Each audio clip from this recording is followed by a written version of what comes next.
Rama, Hare Hare, Hare Krishna,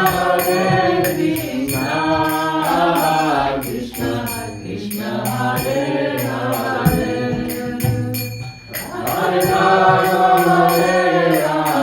Rama Rama, Hare Hare, Hare Krishna, Krishna Krishna, Hare Hare, Hare Rama, Rama Rama, Hare Hare, Hare Krishna, Krishna Krishna, Hare Hare, Hare Rama, Rama Rama, Hare Hare, Hare Krishna, Krishna Krishna, Hare Hare, Hare Rama, Rama Rama, Hare Hare, Hare Krishna, Krishna Krishna, Hare Hare, Hare Rama, Rama Rama, Hare Hare. Om Namo Bhagavate Vasudevaya. Om Namo Bhagavate Vasudevaya. Om Namo Bhagavate Vasudevaya. Om Namo Bhagavate Vasudevaya. Om Namo Bhagavate Vasudevaya. Om Namo Bhagavate Vasudevaya. Everybody understands English, yeah? Yes. So, why do you have to waste time with the translation? We're good to go. Yes. All right.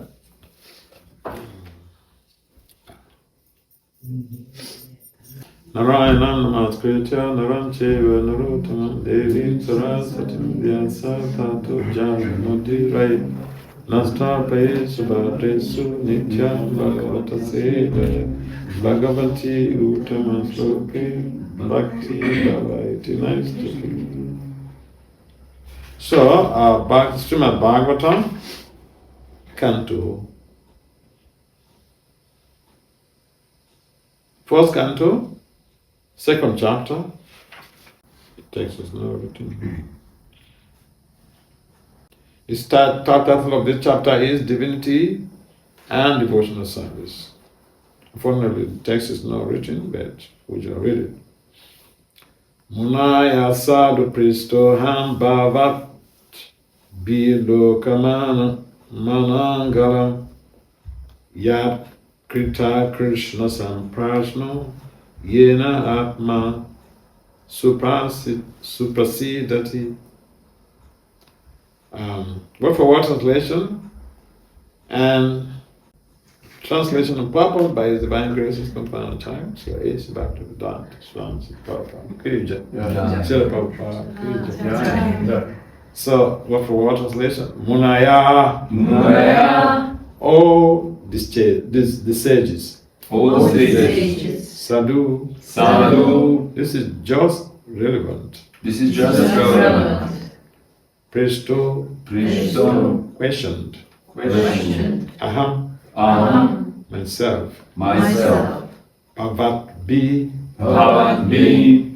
By you all. By you all. Loka. Loka. The world. The world. Mangalam. Mangalam. Welfare. Welfare. Yat. Yat. Because. Because. Kritaha. Kritaha. Made. Made. Made. Krishna. Krishna. The personality of God. The personality of God. Samprasana. Samprasana. relevant question. Relevant questions. Yena, Yena, by which? by which? Atma, Atman, self. self. Suprasidati, Suprasidati, completely pleased. completely pleased. Oh, the sages, I have been justly questioned by you. It is relevant because there is public welfare in the question as they are in relation with Krishna. And these sort of questions only can please the self completely. Please kindly respond. Oh, the sages, O sages, I have been justly questioned by you. I am being justly questioned by you. It is relevant because It is relevant because there is public welfare in the question, there is public welfare in the question, and as they are in relation with Krishna. as there are relations with Krishna. And these sort of questions And these sort of questions only can please the self completely. only can please self completely. But as it is stated here, written before, that in the Bhagavatam, the absolute truth is to be known. So the questions of the sages in the Naimisharanya are proper and just because they are made in relation with Krishna, who is the Supreme Personality of God, absolute truth. In the Bhagavad Gita, the Personality of God says that in all the Vedas, there is nothing but an urge for searching Him, Lord Krishna. Bhagavad Gita 15:15. As such, the questions in relation with Krishna is the sum and substance of all the Vedic inquiries. The whole world is full of questions and answers. The birds, beasts, all the man, all are busy in the matter of perpetual questions and answers. In the morning, the birds in the nest become busy with questions and answers. In the evening, also the same birds come back and again become busy with questions and answers. The human being, unless he is fast asleep at night, he's busy with questions and answers. The businessman on a marketplace is busy with questions and answers. And so also the lawyers in the court and the students in the schools and colleges, the legislators in the parliament are also busy with questions and answers. And the politicians or the press representatives are all busy with questions and answers. But they go on making such questions and answers for the whole life. And still they are not all satisfied. Satisfaction of the soul can only be obtained by questions and answers on the subject matter of Krishna. Krishna is our most intimate master, friend, father, and son, an object of conjugal love. Forgetting Krishna, we have created so many objects of questions and answers. Anything except Krishna can give us temporary satisfaction only, and if we have to complete we have to have complete satisfaction, we must take to the questions and answers about Krishna.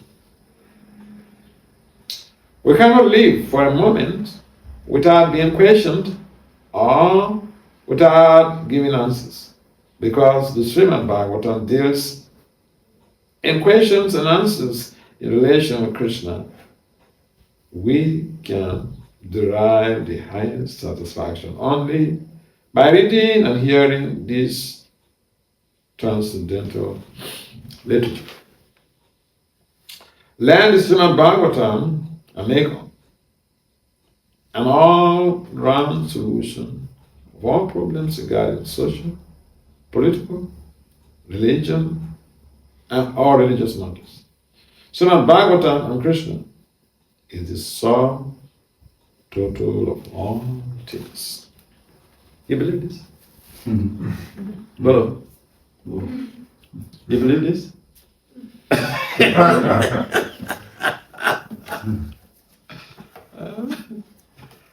Oh, again, to go down this, yeah, given it.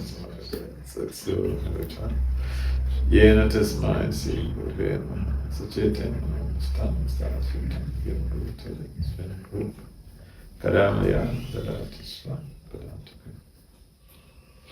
Antikauta to the child.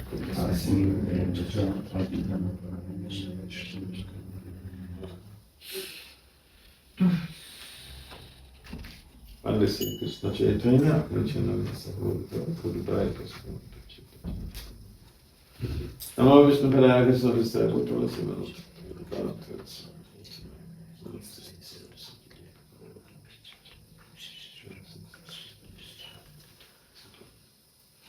Jaya Sri Krishna Chaitanya. Prabhu Nityananda, Shri Advaita Gadadhara, Srimad Hare Hare Krishna, Krishna Krishna, Hare Hare, Hare Rama, Rama Rama, Hare Hare. So thank you very much for coming to participate in this morning Bhagavatam here in what's the name of the city? Sarajevo? Sarajevo.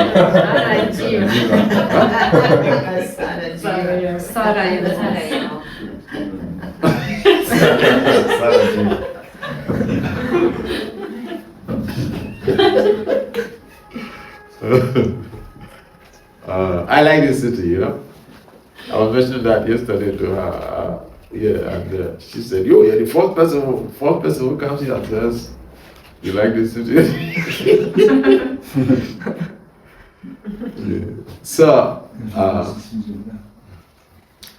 the whole context of this text is how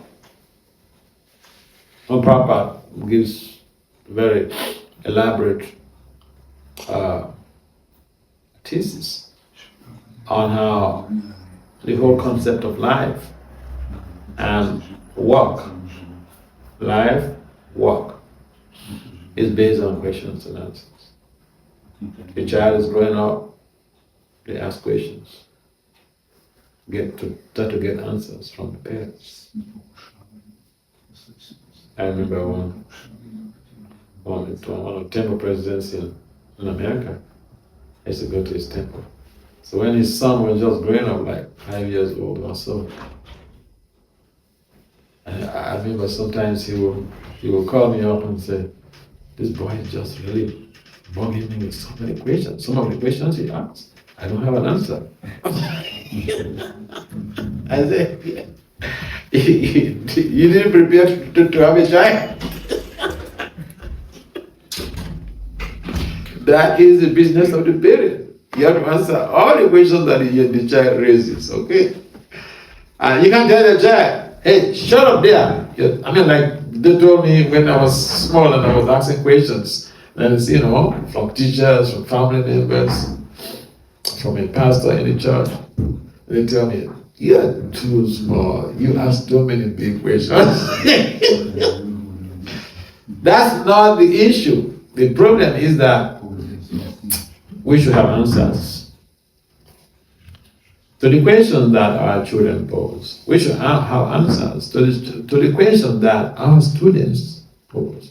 We should have answers to the questions that the people we're preaching to pose. We can't just, brush them aside. I remember also some time ago, at that time I used to be active on Facebook, and there was something that was really bugging me, some philosophical point. So I asked one senior devotee, he used to met Prabhupada, I think, I don't know whether he took initiation from Prabhupada. He's a very very, very popular on Facebook at that time with, Vaishnava philosophical thesis and all this stuff. So I asked him a question. I don't remember the exact question, but something that he tried to brush aside. Later he came to tell me. He told me he doesn't know. He was frank in the beginning. He said he doesn't know. He will make some investigation with some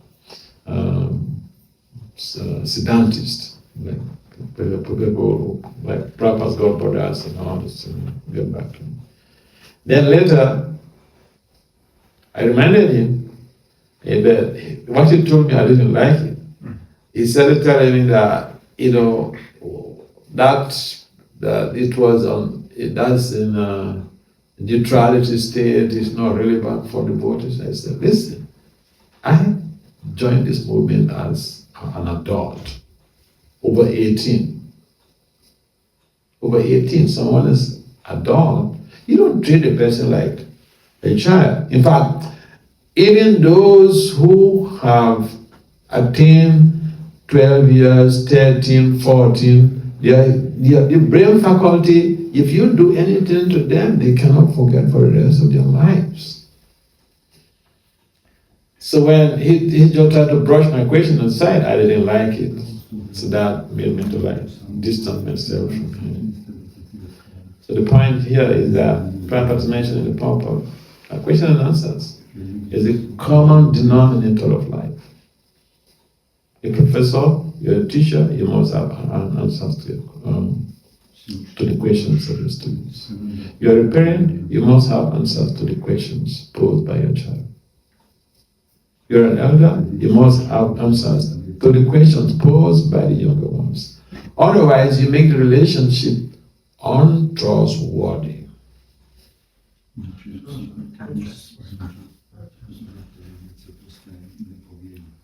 The subordinate will not trust you. Because they have a problem and you cannot solve it. How will they trust you? So the sages here were questioned. This was going on in Israel. So the speaker said, yeah, I'm just a patient. He didn't say, you're a small boy. You're a small spiritualist. What do you know?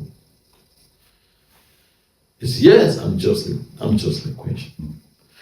So here is something very important that I remember when I was doing my master's, we had a course that has to do with critical and creative thinking.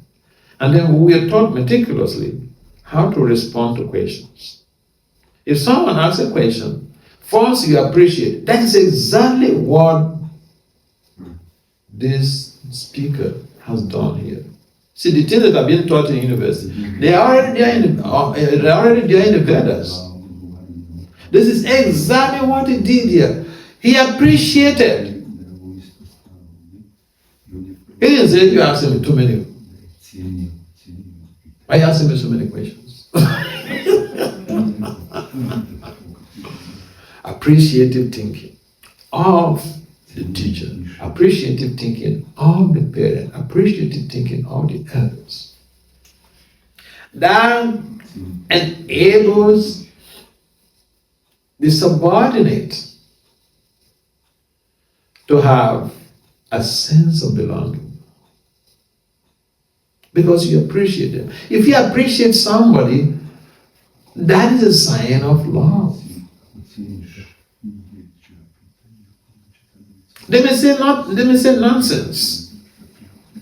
I remember also, in one of the homes I used to stay in upstate New York, it's a big family, a big house, and the eldest son of this, my friend and her husband, the eldest son is a Christian. All the other kids, they are devotees. So I questioned her one day, what happened there? This boy is a Christian. She told me a story. I'm not blaspheming, I'm just saying exactly what I heard. When this boy was a kid, maybe like maybe 6 years or 7 years or so. They went to the temple. And then after Sunday class, the boy asked a question to the speaker, Swami. And then, according to the mother, that's the lady's guru. So then this speaker lashed out to this boy.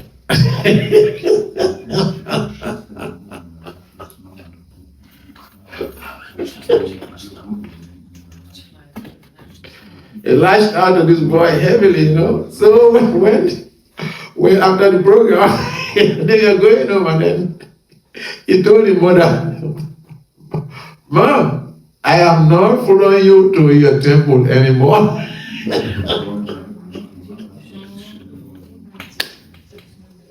That was the end of it. He became a Christian when he grew up.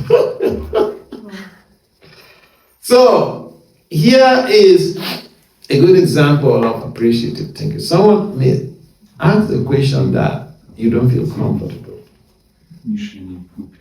We have to appreciate. This is exactly what is happening in Israel over 5,000 years ago. These methodologies in critical and creative thinking, they are already being practiced by sages. And we do this in a time we say, I invented this methodology. This is what the scholars do.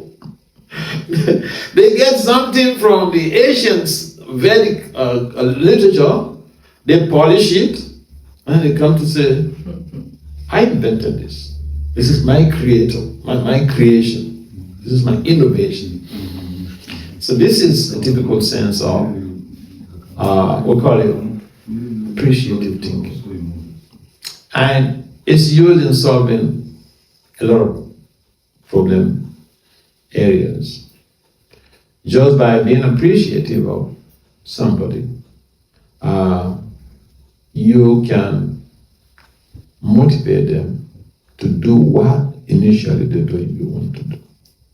In most cases, we only find the fault in people. We find all of the fault. I remember, I like telling the story, I had a cousin, so he had a son, and this boy was very brilliant. And so, in that country, when you finish from high school, secondary school, you have to have like 6 credits, including English and math, before you're eligible to go and sit for university entrance exam. So this boy had like 7 A's, not credit. There's A and credit. So this he had 7 A's. He got English pass, not credit. So he's not eligible to go and sit for that entrance to go to the university. See all that funny rules, you know. And so the father is a mathematician. He's an educator. He's a teacher. And so the father lashed out to him heavily, days after days after days. He was completely, demoralized. So I visited, not my cousin. So I saw this boy. I said, hey, come here. So he came. I asked, so what's your result? You finished your high school, what's your result? So he told me. Then I said, bring your report sheet, let me see. So I saw it, and all A's, 7 A's, English, P, pass. I said, you don't worry. You're just going to re-register for your English and focus on it solely. You get also A on this, and you're good to go. He looked at me and said, why is your brother not like you? He said, why is your brother not like you? He reminded to his father. Because his father was lashing out to him, he never appreciated what he has done. So, this is a very important factor in the culture of community development, community building, even in the family. And so, life is meant for questions and answers. The very beginning of the Vedanta Sutra says, Atata Brahma Jigyasa. Now we are humans. It's time to inquire to spiritual matters. Human life is meant for spiritual inquiries. That is what the Vedanta Sutra says. And therefore, we find that everywhere we go, every office we go to, there is a point of information or inquiries. You go to the airport, there's a place for inquiries. You go to any big company, there's a place for inquiries, questions, and answers. If we don't ask questions, it is very difficult to know the intention of the other party. If you don't ask questions, it will be very difficult to know what we don't know. If even we have all the degrees on this planet, there is something we still lack. There is something we still lack. And most essentially, and that is Krishna consciousness. And because we lack that, there is a gap in our lives. In research, we look for gaps in the literature. We look for gaps. We have a gap, that's a missing link, and we will not be completely satisfied, no matter. That is the reason why the multi-billionaires they sometimes resort to drug addiction. Because the money alone, they have all the money, they have the private jets.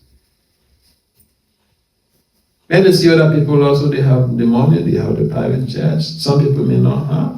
Some people say you're traveling from here to Zagreb. Someone is choose to go by flight. Someone is choose to go by bike.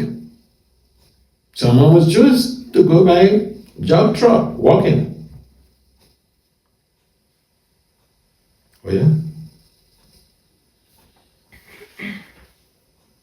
So, it's a matter of choice. And a matter of the disposition of that person. What they want. They just want to make some exercise.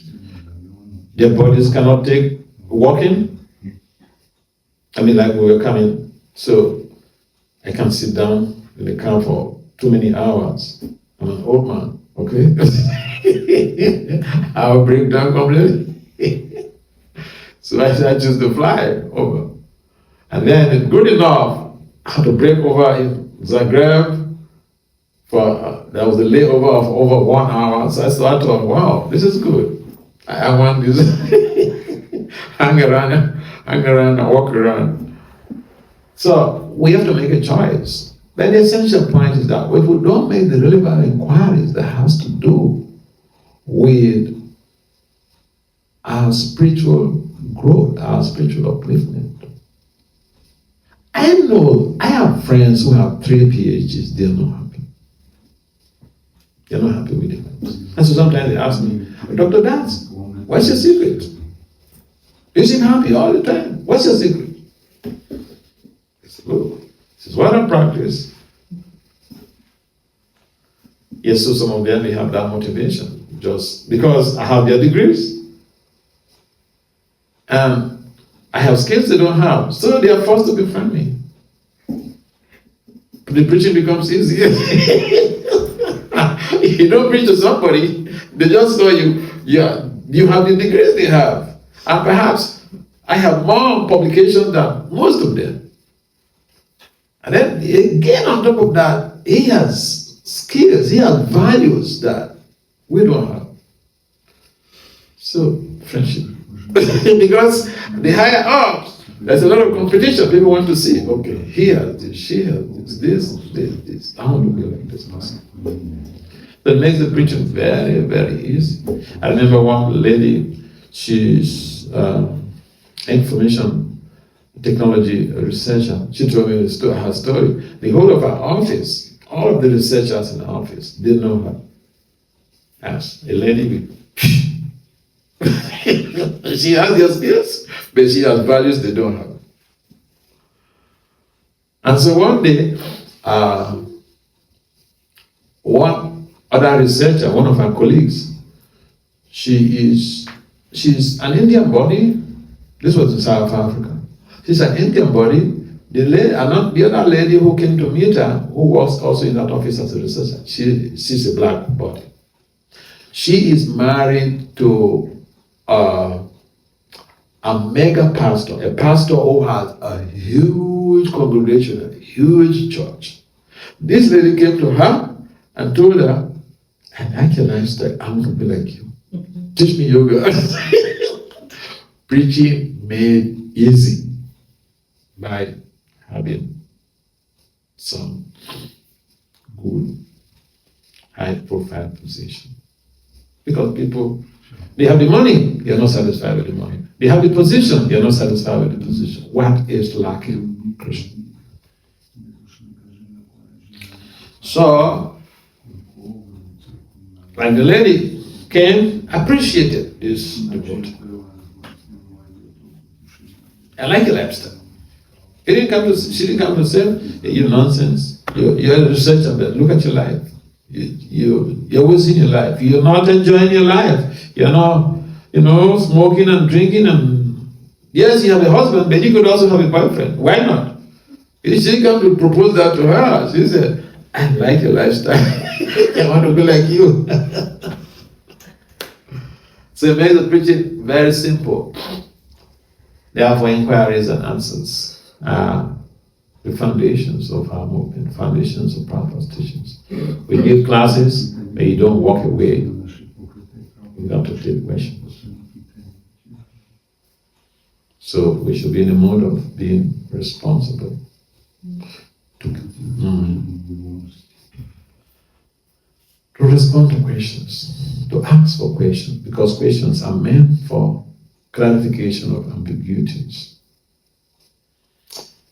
Any questions? Any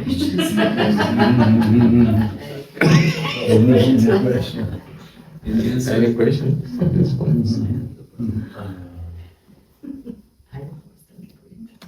Yes, any comments or questions? Is your daughter? Yes. Thank you for coming. Yes. Okay, in the absence of any comments or questions, we'd like to adjourn this meeting. So Prabhupada ki jai. Srimad Bhagavatam ki jai. His Holiness Bhakti Vasudeva Swami ki jai.